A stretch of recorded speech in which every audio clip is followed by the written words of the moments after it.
Michael बरी याद है आपको, जिन्होंने 2008 का हाउसिंग क्रैश प्रेडिक्ट किया था और $700 बिलियन रुपीस कमाया। उन्होंने अभी नवंबर में ही $1.1 बिलियन रुपीस का बेट लगाया है एआई स्टॉक्स के अगेंस्ट में। अगर हम बरी का पोर्टफोलियो देखें तो उन्होंने पेलेंटियर पर $900 मिलियन का पुट ऑप्शंस लगा रखा है, एनवीडिया पर $187 मिलियन का पुट ऑप्शन है। मतलब उनका ऑलमोस्ट 80% एआई पोर्टफोलियो तो शॉर्ट में लगा रखा है। मतलब अगर मार्केट क्रैश हुआ तो उन्हें प्रॉफिट होगा। अगर हम पेलेंटियर का वैल्यूएशन देखें तो $450 बिलियन का है, लेकिन अगर रेवेन्यू की बात करें तो सिर्फ $4.4 बिलियन।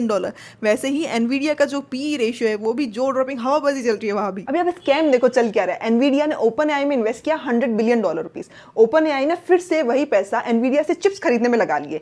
मतलब एनवीडिया का रेवेन्यू बढ़ा, जिससे स्टॉक प्राइस भी बढ़ गई। सेम चीज माइक्रोसॉफ्ट ने की। माइक्रोसॉफ्ट ने $19 बिलियन रुपीस ओपन एआई में डाले और सेम पैसा ओपन एआई माइक्रोसॉफ्ट एज्योर को यूज करने में लगा रहा है। मतलब पैसा घुमा फिरा के माइक्रोसॉफ्ट के पास आ रहा है। तो बेसिकली एनवीडिया का ओपन एआई के साथ में लूप चल रहा है, ओपन एआई का एएमडी के साथ में, और ओरेकल का ट्रायंगल चल रहा है। तो आपस में ये लोग सर्कुलर डील्स करे जा रहे हैं और घुमा फिरा के मुनाफा हो रहा है सबसे ज्यादा एनवीडिया को। और फिर एमआईटी स्टडीज का कहना है कि 95% कंपनीज को तो एआई से मेजरेबल रिटर्न्स ही नहीं मिल रहे। आर्टिफिशियल डिमांड्स क्रिएट हो रही है, रियल कस्टमर्स ही नहीं है। 1990s को याद करो, जब सिस्को ने आईएसपीस को लोन दिए थे। आईएसपीस ने सेम पैसे से सिस्को से इक्विपमेंट खरीद लिए। उससे हुआ क्या, सिस्को का रेवेन्यू ग्रोथ बढ़ गया, पेपर में स्टॉक्स प्राइस बढ़ गई और 2000 में तो मोस्ट वैल्यूएबल कंपनी बन गई वर्ल्ड की। और इससे हुआ क्या, जब बबल बर्स्ट हुआ तो बहुत सारी आईएसपी कंपनी बैंकरप्ट चली गई और ऊपर से नैस्डैक 70% क्रैश कर गया, ऑलमोस्ट $3 ट्रिलियन वैनिश हो गए। तो आज भी एग्जैक्टली सेम पैटर्न रिपीट हो रहा है। एनालिस्ट का बोलना है कि इट्स बबल लाइक बिहेवियर, और बरी पहले भी सही निकले थे और क्या इस बार भी सही निकलेंगे। आप लोगों के क्या थॉट्स है कमेंट में जरूर बताना, डेफिनेटली पढ़ना चाहूंगी।